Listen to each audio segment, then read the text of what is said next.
Chapter 19. Lord Vāmanadeva begs charity from Bali Mahārāja. Let us begin with Mangalacharana. Nama Om Vishnu Padaya Krishna Preshtaya Bhutale Srimate Bhakti Vedanta Swamin Iti Namine Namaste Saraswate Deve Gauravani Pracharine Nirvisesha Shunyavadi Paschatya Deshatarine Namasreshtam Manumapi Sachiputra Swarupam Rupam Tasyagrajam Rupurim Mathurim Goshtavatim Radha Kundam Girivaramaho Radhika Madhavasan Prapto Yasya Pratita Kripaya Shri Gurum Tam Natosmi Krishna Danyamajanat Kshanamapi Swapnepi Vishveshware Tasmin Bhakti Mahaitu Kim Vidadhato Hritkaya Vagdi Sada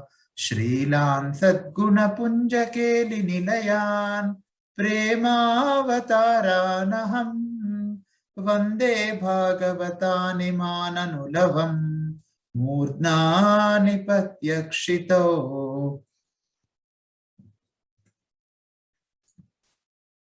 Ajanulambita Bhujau Kanakavadhatau Sankirtanaika Pitarau Kamalayatakshaw Vishwambarau Dvijabarau Yugadharma Palau Vande Jagat Priyakarau Karunavatarau Chayatam Surator Pangor Mama Mandamatir Gati Matsarvasvapadam Bhojo Radha Madana Mohano Nila Chalanivasaya Nityaya Paramatmane Balabhadra Subhadrabhyam Jagannathaya Te Namaha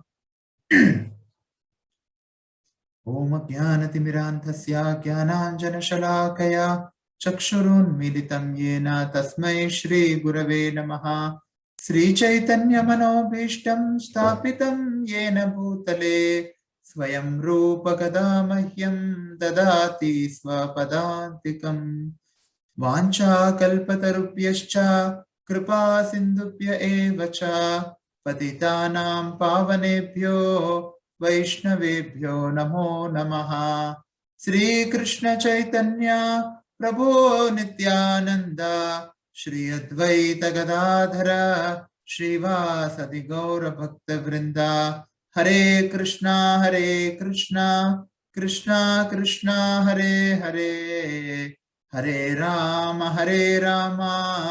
Rama Rama, Hare Hare. Mukam karoti vachalam, pangum langayate girim, yat kripatamaham vande, Shri Guru Dinatarina. Hare Krishna.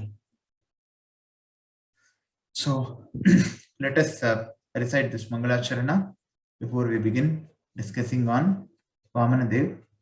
Chalayasi vikramane balimadbhuta vāmana padanakhanira janita jana pavana Chalayasi vikramane balimadbhuta vāmana padanakhanira janita jana pavana Keshavadrita Vāmana Rupa Jai Jagadisha Hare Jai Jagadisha Hare Jai Jagadisha Hare Keshavadrita Vāmana Rupa Jai Jagadisha Hare Jai Jagadisha Hare O Keshava, O Lord of the universe, O Lord Hari, who have assumed the form of a dwarf Brahmana, all glories to you. O wonderful dwarf, by your massive steps, you deceive King Bali, and by the Ganges water that has emanated from the nails of your lotus feet, you deliver all living beings within this material world. Padhanaka Neera Janita Jana Pavana. So what we have covered so far, we have seen how Aditi, how very strictly she followed the Payovrata without any laziness. And then how Lord Vishnu appears before Aditi and how Lord Vishnu reveals his plan to Aditi. What was the plan? He actually said that the demons are very strong now, but he said that he would favor Aditi by becoming her son because he could understand what is going on in the heart of Aditi. And then Lord Vishnu enters Aditi's womb, and then Lord Brahma offers prayers to Lord Vishnu, and how Lord Vamana appears has been discussed. Appearance of Lord Vamana and joy of the universe, and then the Upanayana or the sacred thread ceremony of Lord Vamana, how different personalities gave different gifts to Vāmanadeva, and how Vāmanadeva enters Bali Mahārāj's sacrificial arena, and how Bali Mahārāja welcomes Vāmanadeva with great respect, and how Bali Mahārāja requests Vāmanadeva to take from him anything that he wanted. So what we will cover today, the contents of this chapter. Yesterday we had seen that Vāmanadeva is actually entering Bali Mahārāj's sacrifice area, and he is being welcomed by Bali Mahārāja with great respect, and Bali Mahārāja being very impressed on seeing the Brahmana or upon seeing the Supreme Lord Vāmanadeva. He requests Vāmanadeva to ask for some charity. So today we will see how Lord Vāmanadeva reciprocates with Bali Mahārāja, how he praises Bali Mahārāja, and how he praises Bali Mahārāja dynasty, and how Lord Vāmanadeva begs for 3 steps of land, and how Vāmanadeva speaks on the principles of satisfaction, and Shukracharya's advice to Bali Mahārāja. Probably we'll be able to cover one of these sections today. The other 3 are a part of this chapter, which will be covered in the further sessions.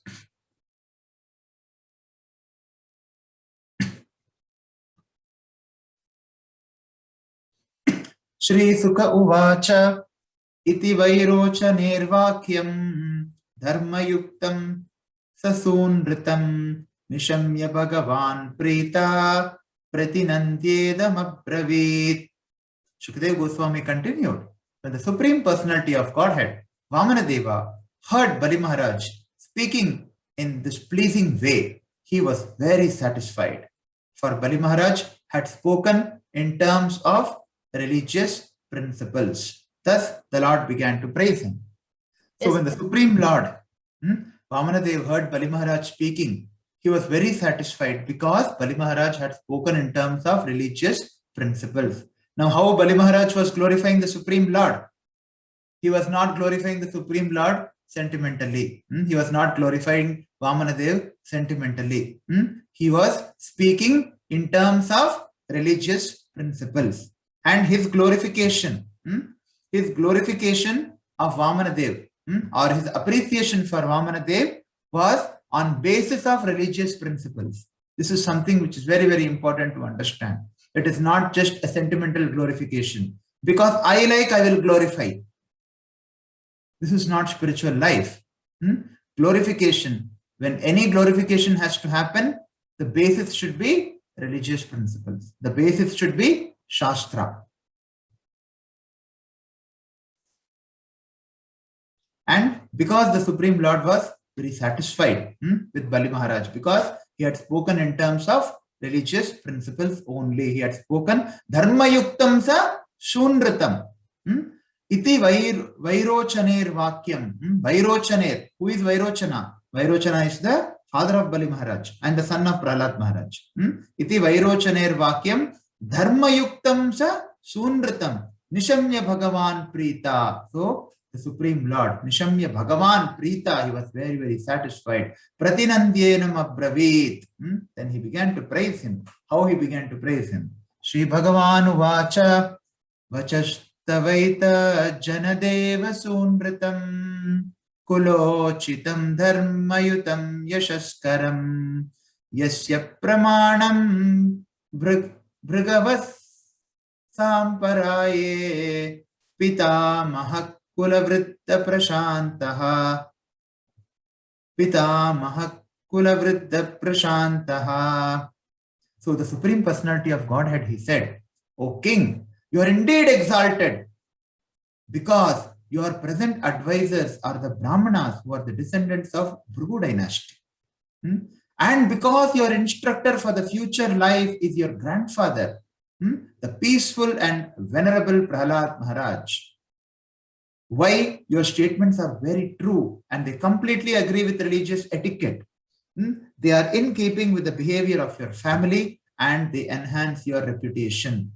So therefore, when Bali Maharaj actually glorified Vāmanadeva, Vāmanadeva was very, very pleased because the basis of Bali Maharaj's glorification was religious principles. It was not a sentimental glorification. It was glorification in knowledge.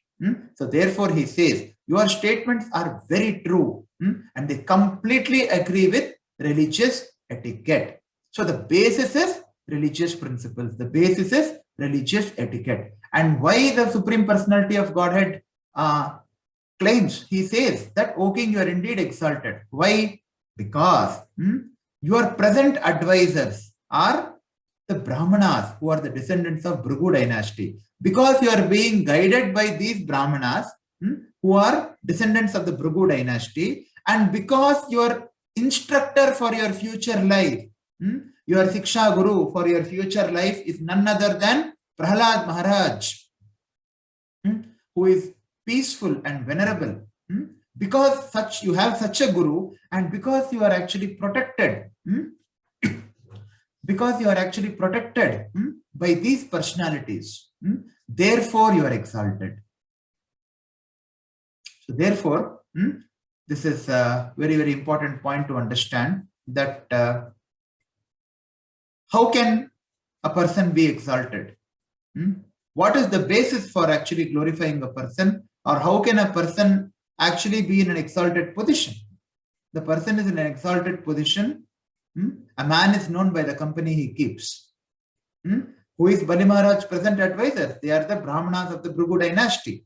And who is Bali Maharaj's eternal well-wisher and instructor?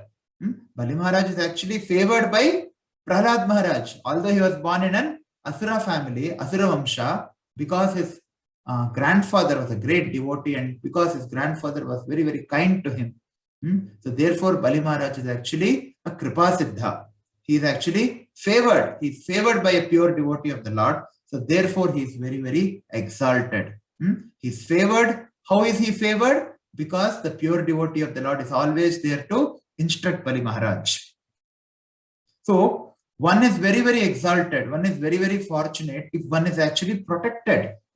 Vipradharmachyutashraya. There is a very nice verse in Srimad Bhagavatam, Canto 1, Chapter 9. Bhishmadeva is actually glorifying the Pandavas in that verse. Why is he glorifying the Pandavas? We will see on what basis. This is the verse. Aho kashtam aho nyayam yatyuyam dharmanandana jivitam narhata klishtam vipradharma chitashraya. So Bhishmadeva says, oh, what terrible sufferings and what terrible injustice you good souls suffer for being the sons of religion personified. He was just recollecting after the war of Mahabharata, when he was about to pass away, he was just recollecting all the tribulations which Pandavas had to undergo because of the Kauravas. So many things. So he says, oh, what terrible sufferings and injustices you good souls had to suffer for being the sons of religion personified. Kurunandana. Yatyuyam dharmanandana. You are the sons of religion personified. Still you had to undergo so many tribulations and so many injustices. You did not deserve to remain alive under those tribulations. Jivitam narhata klishtam. But you were protected by Brahmanas, God and religion. Vipradharma achyutashraya. Vipra means Brahmana. Dharma means religion. Achyuta means the Supreme Lord. Vipra dharma achyutashraya. So therefore, even in our life, one must always ensure, one one must always ensure that one is always being guided by devotees. One is guided by devotees, one is guided by Vaishnavas, one is guided by Brahmanas, one is regularly studying the scriptures like Srimad Bhagavatam and Bhagavatam. So these are the things which actually protect one and which actually make one an exalted person, make one a devotee of the Lord. So therefore one must always ensure that one is protected. One is protected by the Brahmanas, one is protected by the Vaishnavas. One develops proper relation with the Brahmanas, one develops proper relationship with the Vaishnavas. Then you are protected. When you have a proper relationship with the personalities who can guide you on behalf of Guru and Krishna, then you are always protected. So therefore, the basis of the Supreme Lord glorifying Bali Mahārāja is how he is always protected by these personalities, namely the descendants of the Prabhu dynasty and his own grandfather Prahlad Maharaj. And he says, your statements are very true. Yasya pramanam bhragavas samparaye. Your statements are very true and they completely agree with religious etiquette. They are in keeping with the behavior of your family and they enhance your reputation. He is glorifying Bali Maharaj's family also. Even your family, they actually followed all these principles. So here, two things we see. Vāmanadeva is actually praising Bali's words. And then he is also praising Bali's superiors. How is he praising Bali's words? He says that your words are sun nritam. Your words are true.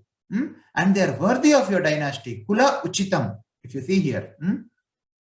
Sun nritam kulochitam dharma yutam yashaskaram. Kula uchitam dharma yutam yashaskaram. Enhancing your reputation in accordance with the religious etiquette. Dharma yutam. And your advisors are Brahmanas of Bhrigu dynasty and your instructor for future life is the great Prahlad Maharaj. Nahye tasmin kule kaschin nissatva kripana puman pratyakhyata pratishrutya yovadata dvijataye. I know that even until now, no one taking birth in your family has been poor-minded or miserly. No one has refused to give charity to the Brahmanas, nor after promising to give charity has anyone failed to fulfill his promise. So he's actually glorifying Bali Maharaj based on Bali Maharaj's words and also based on whom Bali Maharaj is actually guided by and also on basis of Bali Maharaj's exalted lineage. I know that even now, even until now, no one taking birth in your family has been poor-minded or miserly. Nissatva kripana puman. They have not been kripana. Nashanti tirte yudichar tinartita paran mukhaye tvamanashvinon ripa yushmat kuleyat yashasamalena prahrada udbhatiyato dupake. O King Bali, never in your dynasty has the low-minded king been born who upon being requested has refused charity to the Brahmanas in holy places or a fight to the Kshatriyas on a battlefield. And your dynasty is even more glorious due to the presence of Prahlad Maharaj, who is like the beautiful moon in the sky. So he is glorifying Bali Maharaj dynasty, who consisted of kings who have always been very charitable and very heroic, all of which are the qualities of Kshatriya. And your dynasty is even more glorious.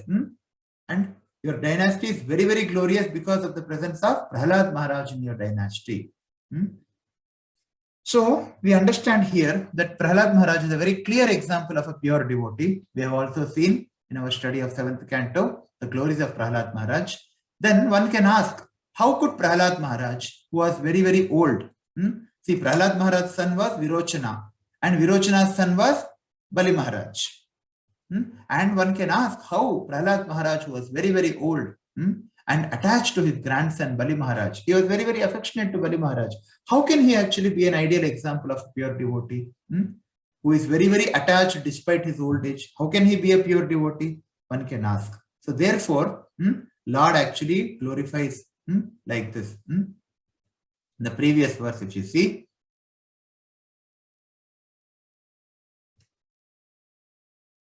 Pitamaha Kula Vrita Prashantaha. He says that, your instructor for your future life is the peaceful and venerable Prahlad Maharaj. So this is a very important word to understand here. He says that Prahlad Maharaj is very peaceful. So therefore, a devotee is actually very, very sober. He is never disturbed by any conditions. Even if a devotee remains in Grahastha life and does not renounce material possessions, he still should be understood to be a sober person. He may be in Grahastha life, he may have certain material possessions, but that is not wrong. Until he is actually following the regulative principles and until he is using the material possessions very nicely in service to Guru and Krishna, remaining in Grahastha life and having certain material possessions is not wrong at all. One can have a wife, one can have a house, one can have some children, one can have a source of income, but one has to be attached to Sadhu, Guru and Shastra. One has to be attached to the Supreme Lord. And how can one be attached to the Supreme Lord? One must be in association of devotees. One must be guided by Vipra Dharma Chitashraya. One must be guided by Vaishnavas. And what is the basis on which Vaishnavas give guidance? The basis is Dharma, Guru, Sadhu, Guru and Shastra. They give guidance on basis. So if one is in material, if one is in a Grahastha life and one has some material possessions, but one is actually very sincerely following the path of devotional service, being guided by Vaishnavas, then that person is understood to be sober. And in fact, that person can also become a guru. What is the qualification of a guru? Kiba Vipra, Kiba Nyasi, Shudra Kene Nai. Yei Krishna Tattva Veta Say Guru Hai. A guru can be anyone. He can be a Vipra. He can be a Brahmana. He can be a Sannyasi. He can be a Shudra also. He can be anyone. But what is the main qualification of a guru? Yei Krishna Tattva Veta Say Guru Hai. So he should know the signs of Krishna. So that is the only qualification for a person to become a guru. Not whether he is a sannyasi or whether he is a brahmana or whether he is a shudra. No. Prahlad Maharaj was born in Asura family. But he was in a Grahastha life. He was very old and still he had some material possessions. But still, he is considered as sober and peaceful by the Supreme Lord. So therefore, still he is actually in the position of a guru. What is the guru? Guru means anybody who can actually offer guidance, spiritual guidance. So now he is also praising Vāmanadeva is praising Bali Maharaj dynasty. He said, no one in your family has been poor-minded. No one has been a kripana. No one has been miserly. No one has ever refused to give charity to Brahmanas. All of them were very, very magnanimous personalities. They were proper Kshatriyas. They have never failed to fulfill his promise of charity. It is not that one gives a promise and then one does not keep it up. No one has ever done this. And no one has ever refused to fight with the Kshatriyas. So, and it is even more glorified because Prahlad Maharaj, who shines like a moon in the sky, is present in your dynasty. Yato jato hiranyakshas charan eka imam mahim prativiram dik vijaye navindata gadayuda. He says, it was in your dynasty, Vāmanadeva is saying, it was in your dynasty that Hiranyaksha was born, carrying only his own club. He wandered the globe alone, without assistance, to conquer all directions, and no hero he met could rival him, which is actually true. In fact, only the Supreme Lord in his incarnation as Varaha actually killed Hiranyaksha. He was so powerful, Hiranyaksha, otherwise. Yam vinirjit Yam vinirjitya krichrena Vishnu shmodhara agatam Atmanam jainam mene Tadviryam bhur yanusmaran. When delivering the earth from the Garbhodaka sea, Lord Vishnu in his incarnation as a boar killed Hiranyaksha, who had appeared before him. The fight was severe, and the Lord killed Hiranyaksha with great difficulty. Look at Vāmanadeva, how he is actually glorifying Bali Mahārāja. The fight was severe, and the Lord killed Hiranyaksha with great difficulty, he says. That means he is actually glorifying Bali Mahārāja's ancestors. Hiranyaksha was the ancestor of Bali Mahārāja. Later, as the Lord thought about the uncommon prowess of Hiranyaksha, he felt himself victorious indeed. So that means Hiranyaksha was such a great personality. Nobody else could actually kill him. And even Lord Vishnu killed Hiranyaksha with great difficulty. That is what is being said. Nishamya tadpadam brata Hiranyakashipu pura Hantum Bhratr Hanam Kruddho Jagama Nilayam Hare. When Hiranyakashipu heard the news of his brothers being killed, with great anger, he went to the residence of Vishnu, the killer of his brother, wanting to kill Lord Vishnu. Tamayantam samalokya Sulapanim Kritantavat Chintayamasha Kalagno Vishnur Maya Vinambara. Seeing Hiranyakashipu coming forward, bearing a trident in his hand, like personified death, Lord Vishnu, the best of all mystics and the knower of the progress of time, thought as follows. Now, Vāmanadeva is telling to Bali Mahārāja.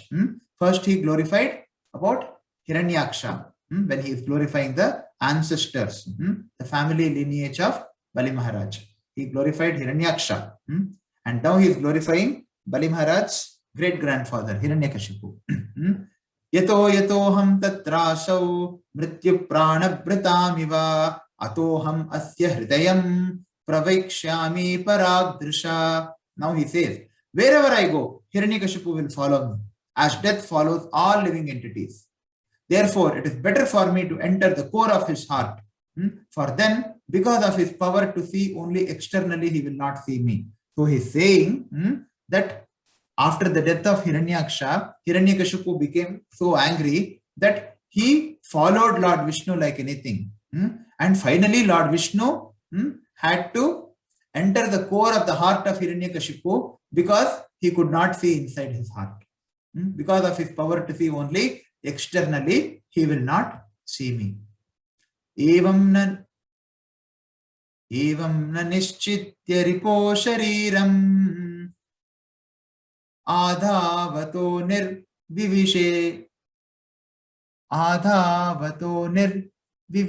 surendra Swasalinantarhita sukshma dehas tat pranarandrena vivigna cheta. Then Lord Vāmanadeva continued, O king of the demons, Bali, after Lord Vishnu made this decision, he entered the body of his enemy, Hiranyakashipu, who was running after him with great force. In a subtle body inconceivable to Hiranyakashipu, Lord Vishnu, who was in great anxiety, entered Hiranyakashipu's nostril along with his breath. Lord Vishnu, he is saying, but Vāmanadeva is saying, Tat pranarandrena vivigna chetaha. Vivigna cheta means anxiety. He was very anxious, Lord Vishnu. Why is Lord Vishnu anxious?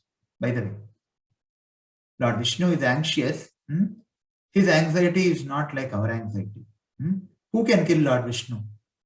He is the Supreme Lord. Nobody can kill him, or nobody can do anything to the Supreme Lord. He is the basis of this material and spiritual worlds. Why should he fear someone? Then what was Lord Vishnu anxious for? Lord Vishnu was anxious because he was compassionate. He was anxious that this person is becoming extremely demoniac. And he was anxious to deliver Hiranyakashipu out of his compassion. So, in a subtle body which is inconceivable to Hiranyakashipu, Lord Vishnu, in great anxiety, out of compassion for Hiranyakashipu. He entered Hiranyakashipu's nostril along with his breath, so that Hiranyakashipu could not see him. Satanniketam parimshrayashunyam, Satanniketam parimshrashunyam, apasyamana kupito nanada,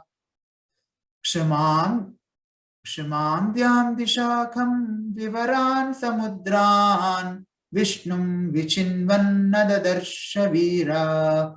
Upon seeing that the residence of Lord Vishnu was vacant, Hiranyakashipu began searching for Lord Vishnu everywhere. Angry at not seeing him, Hiranyakashipu screamed loudly and searched the entire universe, including the surface of the earth, the higher planetary systems, all directions, all caves and oceans. But Hiranyakashipu, the greatest hero, did not see Vishnu anywhere. Apashyan iti hovacha mayan vishtam idam jagat bhratraha megato nunam yato na vartate puman. Now, Vāmanadeva is saying that Hiranyakashipu, he said like this when he was unable to see Lord Vishnu. Unable to see him, Hiranyakashipu said, I have searched the entire universe, but I could not find Vishnu, who has killed my brother. Therefore, he must certainly have gone to that place from which no one returns. In other words, he actually said that this Vishnu must now be dead. That is why I am not able to find him. Vairanubandha etavan amrityoriha dehinam ajnana prabhavo manyor aham mano pabramhita. Hiranyakashipu's anger against Lord Vishnu persisted until his death. Other people in the bodily concept of life maintain anger only because of false ego and the great influence of ignorance. Which means that Vairanubandha etavan amrityoriha dehinam ajnana prabhavo manyor aham mano pabramhita. So his anger, basically, Hiranyakashipu's anger was only because of, Hiranyakashipu's anger, it persisted until death. Whereas other people who are in bodily concept of life, because of the influence of false ego and because of the influence of mode of ignorance, they become angry for some time and after some time they give up that anger. But see, Hiranyakashipu's anger, he bore that anger until death. Generally, we see other conditioned souls, other jivas who are rebellious of the Supreme Lord, who are in this material world. It is not that 100% all the time they bear anger on someone. It comes, it goes. It comes, it goes. Right? But see Hiranyakashipu's anger. Hiranyakashipu's anger persisted until his death. So what was Lord Vishnu's anxiety?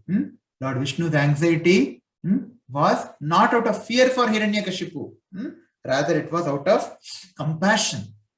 Lord Vishnu was anxious how to act for Hiranyakashipu's welfare. That was the reason for his anxiety, not because of fear. Why should the Supreme Lord fear? He is the bestower of fearlessness. Vajahure mana Srinandanandana Abhayacharana Vindare. He is the bestower of fearlessness. Then why should he be fear? But his anxiety was out of concern for Hiranyakashipu's welfare. So these qualities like kama, krodha, lust, anger, greed, all these things are not desirable qualities in jiva. But when the same qualities are exhibited by the Lord, they are very, very special. Lust is not good. Fear is not good. Or anxiety is, fear and anxiety and anger, they are not at all desirable qualities. But when the same is exhibited by the Lord, they become a great source of relish to even the greatest of the Atma Ramas, the greatest of the self-realized devotees. Even to the Paramhamsas, it becomes very, very, it becomes a great source of inspiration. Otherwise, when somebody gets angry, or when somebody is lusty, a conditioned soul is lusty, does it become a quality of inspiration or something to meditate on? A normal person being very anxious, If you meditate, you will also become anxious. When a normal person is affected by anger, if you meditate, you will also, it will not, improve your consciousness, or it will not make you advance spiritually. Whereas, when the same qualities are displayed by the Lord, when we meditate on Lord Vishnu's anxiety, do we get disturbed or do we feel spiritually very much nourished? We feel spiritually very nourished because the Lord is not one among us. The Lord is above the three modes. He is above the three modes. So therefore, all these qualities, if they are exhibited by the Lord, they become a great source of pleasure for even the highest of the self-realized devotees, like who are called as Atma Rama. So these qualities actually, if it is exhibited by the Lord, they provide a method for attaining the Lord by meditating on them. The same anger, if you see, when the Lord exhibits anger, it becomes an object of meditation even for the greatest devotees. Like Lord Narasimha exhibited great anger. But that anger is actually a great source of pleasure for the devotees. So, because of Lord exhibiting these qualities, when Lord exhibits these qualities, what happens is it actually brings the conditioned souls near to the Lord. It is a method by which the Lord actually attracts the conditioned soul. When the same, see for example, stealing. Is stealing a good habit? Stealing is a very bad habit. But when it is exhibited by the Lord, when Lord Krishna steals butter, he is glorified. In fact, stealing is glorified when it is actually done by the Supreme Lord. But when we steal, we are punished, we are beaten, we are arrested. But when the Supreme Lord steals, it becomes a great pleasure. It becomes a great pleasure for whoever actually witnesses or whoever actually even hears those pastimes. It becomes a source of great pleasure because the Lord is supreme. The Lord is absolute. Purnamada Purnamidam Purnat Purnamudachyate Purnasya Purnamadhaya Purnameva Vashishyate. The Lord is complete whole. There is nothing without the Lord. The Lord is the source of all religion and irreligion. The Lord is the creator of all the rules and regulations. From Lord only everything is emanating, and the Lord is absolute and the Lord is supreme. So when the Lord actually exhibits these qualities, although they are not desirable in Jiva, when Lord personally exhibits them, it becomes a great source of pleasure. Pita prahrada putraste tat vidvan vijavatsalah Swamayur Dvijalingebhyo Devebhyo Datsayachita.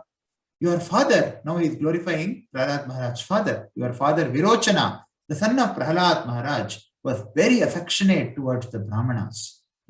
Although he knew very well that it was the demigods who had come to him in the dress of Brahmanas, at their request, he delivered to them the duration of his life. Bhavan Acharitan Dharman. He is now glorifying Bali Maharaj, the Supreme Lord. Bhavan Acharitan Dharman Astito Griha Medibi Brahmane Purvajai Surair Anyais Choddama Kirtibhi. Bhavan Acharitan Dharman. You have also observed the principles followed by great personalities who are householder Brahmanas, by your forefathers and by great heroes who are extremely famous for their exalted activities. So, when we see the Supreme Lord glorifying, or when we see Bali Maharaj glorifying the Supreme Lord, the glorification is not done sentimentally. Glorification is done in knowledge, in complete knowledge of the principles as stated in the Shastra. So, whenever we glorify someone, we should understand that we should be very careful when glorifying. Glorification is not flattering. When we glorify, we try to flatter. Why do we glorify someone? We glorify someone when that person is very favorable to us. Or when that person is not favorable to us, we will not glorify that person. Whereas, when you see personalities in Srimad Bhagavatam, when you see the Lord and the pure devotees, or one sincere devotee glorifying another sincere devotee, what is the basis of glorification? When the conditioned soul glorifies, he glorifies only out of a self-interest. And when that self-interest is not met, then immediately that glorification is stopped. That is the whole idea behind one conditioned soul glorifying another conditioned soul. For that matter, even the Lord. A conditioned soul, sometimes he glorifies the Lord, but when some difficulty comes, he says, "Oh Lord, you are not there, you are dead." Or the basis of glorification is sense gratification. If somebody is able to gratify my senses, I glorify that person. If somebody is unable to gratify my senses, the same person whom I have glorified, I will just throw him down and I will criticize him like anything. This is the basis of glorification for a conditioned soul. Whether somebody is able to satisfy his senses or not. But what is the nature of sense gratification? As mentioned in Bhagavad Gita. Yehi samparshija bhoga dukkha yonaya evate adyantavanta kaunteya nateshuramate buddha. Here Bali Mahārāja is not glorifying Vāmanadeva because sense gratification is not. In fact, he wants to give charity to Bali Mahārāja. Sorry, Vāmanadeva. Bali Mahārāja is not glorifying Vāmanadeva out of some sentiment. He is not glorifying Vāmanadeva, because he has some ulterior motive. And Vāmanadeva, how? He is the Supreme Lord. And what is the basis of one person glorifying the another? Bali Mahārāja glorifying Vāmanadeva or Vāmanadeva glorifying Bali Mahārāja?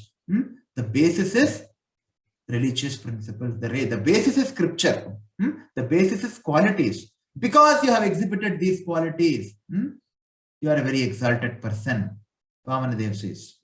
Because you are guided by the descendants of Prabhu, you are an exalted person. Because your great-grandfather is Prahlad Maharaj, therefore you are an exalted person.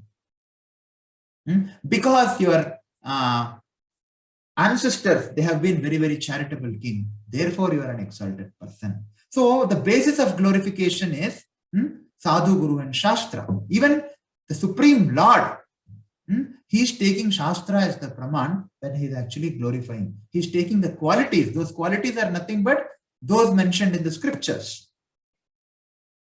And he says, Bhavana Charitan Dharman Astito Grahame Dibi. You have also followed the religious principles. Because you have followed the religious principles, you are also a great person.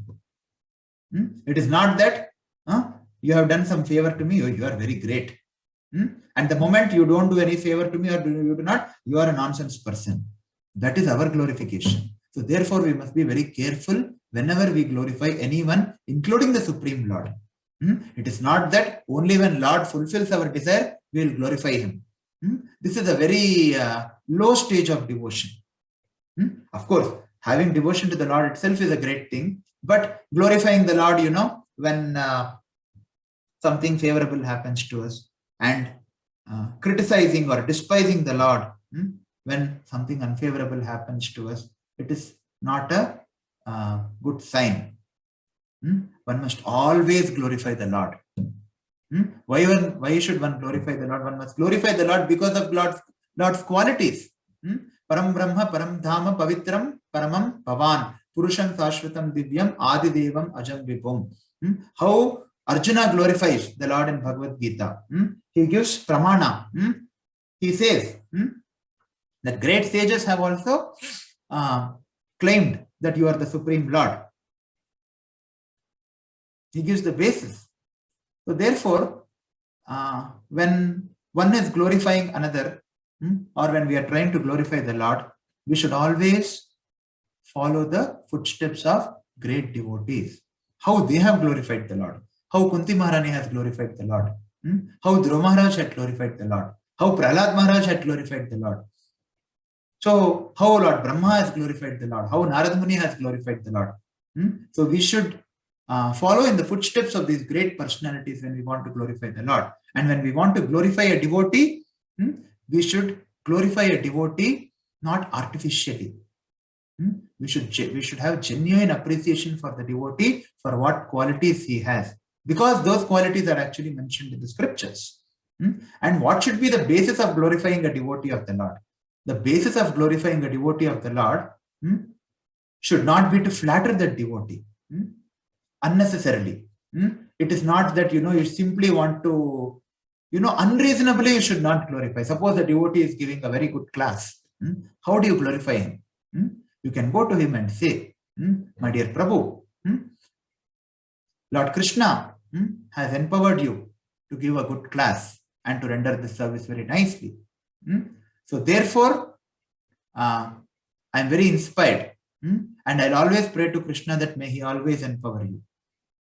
So this should be the consciousness when we glorify. Because any good quality you see in anyone, it is actually the empowerment of the Supreme Lord. Yat yat vibhuti mat sattvam Srimad Urjitam evava tattat evavagacchantvam mama tejomsha sambhavam. Anything splendorous you see anywhere, it is nothing but a very tiny fragment of Lord's opulence. So when we see somebody, or when we want to glorify or appreciate the Lord, we should follow the footsteps of pure devotees. And we want to, when we want to glorify the devotees, we must always glorify the devotees in a proper way as per Sadhu, Guru and Shastra, by actually glorifying their qualities, not in an unreasonable way, not just because I like this person, therefore, you are a very good person, you are like this, you are like that. And the moment, that person is not favorable to you, you stop. That is not the way. That is not the way to glorify. Glorification must be very reasonable. Glorification must be done in a very reasonable way and in a realistic way. The other person should not feel embarrassed because of your glorification. He should feel humbled, but he should not feel embarrassed. He should not feel embarrassed by your glorification. He should feel humble, and he should feel, he should feel humbled by your glorification. He should also understand that whatever you are glorifying him is actually Lord's empowerment on you. So these are certain things we must take care when we are actually glorifying the Lord and the devotees. We can see the example here itself, how wonderfully the Lord glorified his devotee and how Bali Maharaj glorified Vāmanadeva. We can stop here for the day. If there are any questions, we can take. Hare Krishna, Prabhuji. Hare Krishna. Prabhuji, you told about emotional glorification, no? Emotional and religious glorification. So, in Gajendra Moksha section, Gajendra also started glorifying emotionally first, no? After that, No, I didn't get you. Out of the emotion only, out of the pain only, Gajendra also started glorifying Lord, no? How did he start? Of course, the reason was he was in great pain. But how did he start glorifying the Lord? We can revisit the prayers. Did he start, he actually glorified the qualities of the Lord as mentioned in the scriptures, right? If we observe very carefully, did he immediately say, oh my Lord, I am in pain, please remove me? Did he say like that? Or did he glorify the Lord? Did he glorify the Lord's qualities? And when did he come?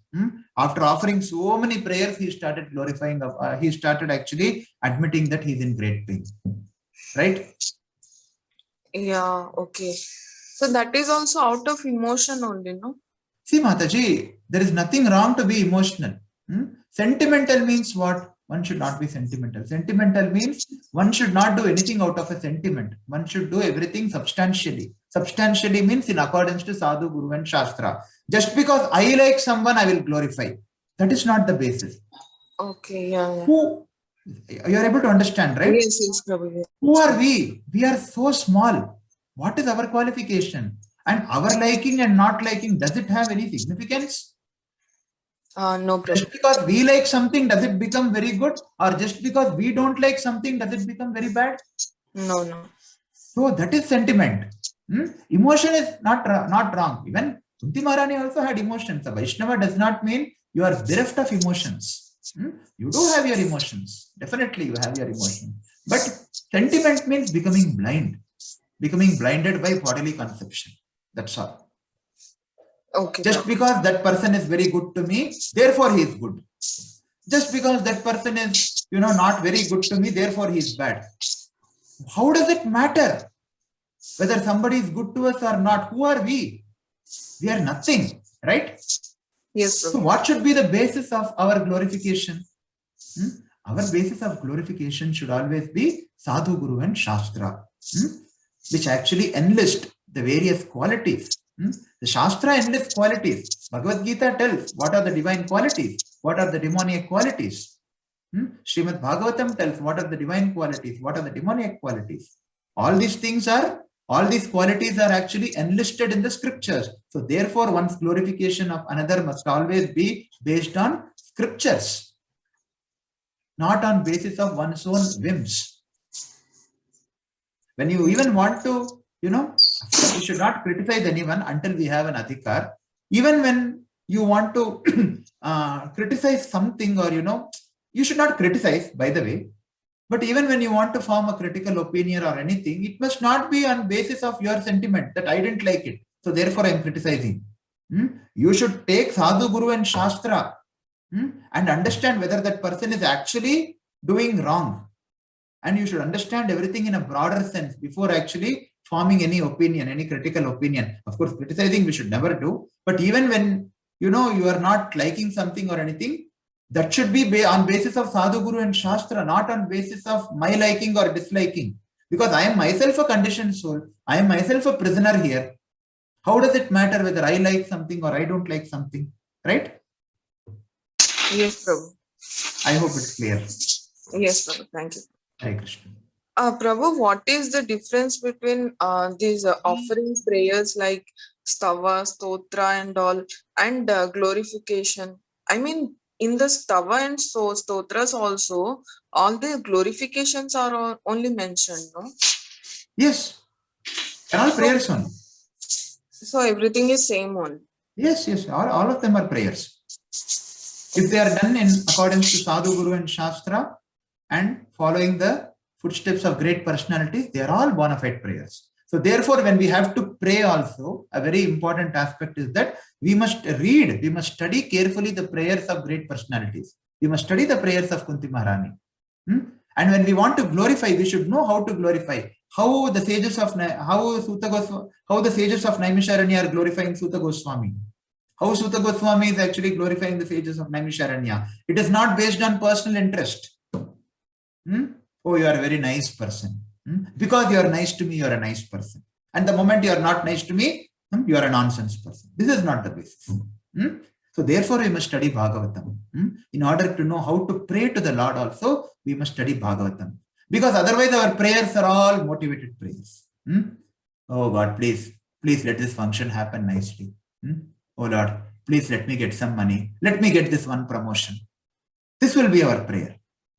But when we actually study Srimad Bhagavatam, when we study the prayers of great personalities, and when we see how great personalities are glorifying one another, how Shukadeva Goswami is glorifying Parikshit Maharaj, how Parikshit Maharaj is glorifying Shukadeva Goswami, how sages of Naimisharanya are glorifying Suta Goswami, how Suta Goswami is glorifying the sages of Naimisharanya, how Vidura is glorifying Maitreya, how Maitreya is glorifying Vidura, how Narada is glorifying Brahma, how Brahma is glorifying Narada.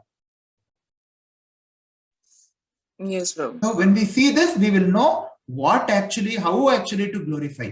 Glorification should not be whimsical. Glorification should not be sentimental. You see the Supreme Lord Vāmanadeva, how perfectly he is glorifying. The Lord is perfect in whatever he does. How perfectly he is glorifying Bali Maharaj. He is glorifying Bali Maharaj dynasty. He is glorifying Bali Maharaj statements, which he said, because those statements are in accordance to religious principles. Not because those statements are very appealing to him. If someone flatters us and we feel, like glorifying them, that is not the proper basis for glorification. Vāmanadeva is not flattered. Lord Vāmanadeva is actually very pleased. Our, glorification, if it is not on basis of Sadhu, Guru and Shastra, and if it is not on basis of following the footsteps of great personalities, it's only a flattering. And flattering means today it will be there, tomorrow it will not be there. That should not be the basis of our glorification. Yes. Oh, nicely Vāmanadeva is glorifying Bali Maharaj. We have seen here. What is the basis? Lord Vāmanadeva is very happy with Bali Maharaj's speech, whatever he has spoken. And Lord Vāmanadeva is very happy with, he's glorifying, he's very happy with the personalities whom Bali Maharaj is being guided by. The descendants of Bhrigu Vamsha and Prahlad Maharaj. And Lord Vāmanadeva is very, very happy with the lineage of Bali Maharaj. What is the lineage of Bali Maharaj? Virochana. He was a good devotee. He was a great devotee. Prahlad Maharaj is a great devotee. So that is the basis of glorification. See, when you glorify someone, that other person must come closer to Krishna. This is a very simple thing which we should remember. He should become more humble and he should come closer to Krishna. If you are glorifying a person in such a way that he doesn't, he becomes unnecessarily, embarrassed, then that is not proper glorification. Because the basis of glorification must be the Supreme Lord. Yes, okay? Prabhu. Yes, Prabhu. Thank you so much. Okay. Hare Krishna, Prabhuji. Hare Krishna. Shyam Sundaranandas. Oh, Hare Krishna, Prabhu. Sorry. You want to add something? My phone got switched off since 2 days, so I don't have charge. Okay. So it's a very nice class. Actually, I was wondering, just adding to what you have told. Yes, Prabhu. When Hiranyakasipu told that maybe he would have gone to that place where no one returns. So Bhagavad Gita also Krishna says in 2 places. Tat padam tat parimargitavyam yasmin gata na nivartanti bhuyah tameva chadyam purusham prano yata pravritti prasutta prani. That is in before that nirmana moha jita sanga dosha. Before that 15th chapter. Yeah. So in that he's saying this yasmin gata na nivartanti bhuyah. So one should traverse that path having gone there when one does not return. And also he's saying in another sloka na tad bhasayate suryo na shashanko na pavaka yad gatva na nivartante. Tadhama paramam mama. I mean, it is like a little ironical. Hiranyakasipu went to Vaikuntha. When someone goes to Vaikuntha, no one returns there. And Lord is always there in Vaikuntha, but he couldn't find him there. And he is saying that he is not there, and he has gone to some other place where he has not returned. That means either he is not accessing the Supreme Lord. He is there, but he is not accessing the Supreme Lord there.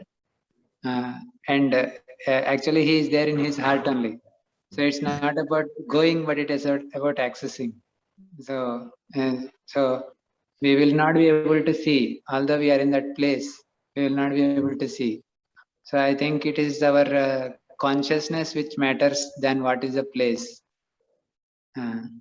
So even Bhrigu Muni went to, when he was testing the 3 devatas, so he went to Vaikuntha also, but he was in full anxiety. Vaikuntha is full of, without any anxiety, but he was in full anxiety even in Vaikuntha.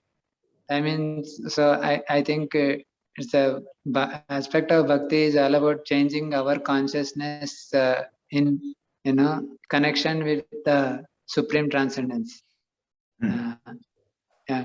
And regarding this glorification and flattery, the glorification, so I just wanted to summarize what you actually discussed.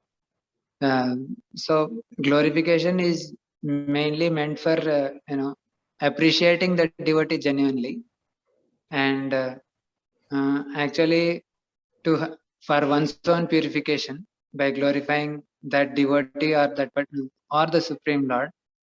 So for one's own purification, and that actually should result in transformation of our heart.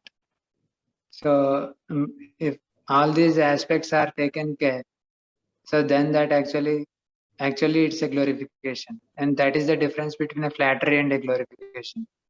So if the devotee felt appreciated for whatever he has done after our glorification, and he had felt some transformation in his heart, and he felt inspired, and we actually feel purified by doing that activity. So that actually is glorification. Yes, Prabhu. Thank you. And regarding this sentiment, Prabhu, so I just have some thought. You may correct me also. This bhakti is all about sentiments. I remember one quote by Bhakti Siddhanta Saraswati Thakurji. So he was vehemently opposite to the Sahajiya people who are all sentimentalistic in nature, and trying to do so many things which are actually not in the process according to the process of Vaidi sadhana bhakti, and sometimes weird. However, when this talk came in front of him, so he told that actually the feelings of separation to Krishna is actually our own property. We have to get it back from the Sahajiyas. So, so the thing is, the sentiment is required, but how? What is the motive behind that sentiment? So is that the motive behind the sentiment is my own gratification, or is it about actually in service of the Supreme Lord, or trying to actually glorify the Supreme Lord, or to help that that devotee whom we are actually. That is a pure sentiment. Yeah, that's a pure sentiment. So I think we need to have this. I mean, when Gajendra is also praying, also. Yes. So there are sentiments involved. So sentiment is natural for any living being. Yes. So, but what kind of sentiment we carry? Of course, Artha Jigyasu or Ardharthi Jnani, these are all the people who will approach the Supreme Lord. And these are also, Krishna says them all Udaradhi. They are with broader intelligence. So with whatever sentiment we approach the Supreme Lord, that is good. But higher than this is pure devotional service. So we may have to actually refine our sentiments to actually meet it as close to the pure devotional service as possible. Yes. So that's actually I was thinking in those lines. Yeah. Yes, Prabhu. Sure. Actually, there is a difference between having sentiment and being sentimental. Yeah, correct.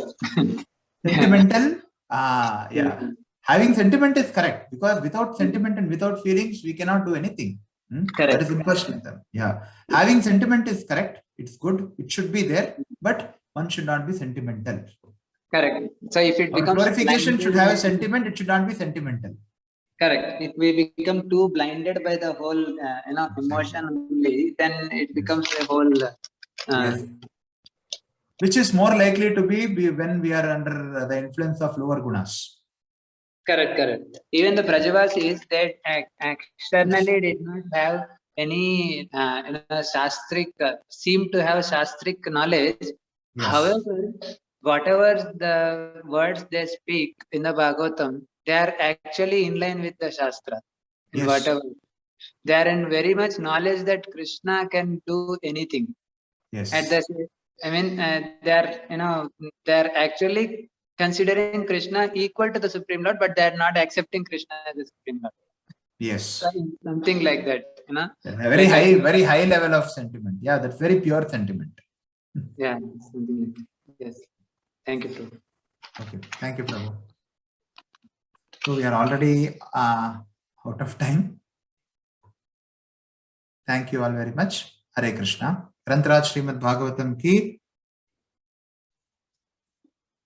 Srila Prabhupada ki jai.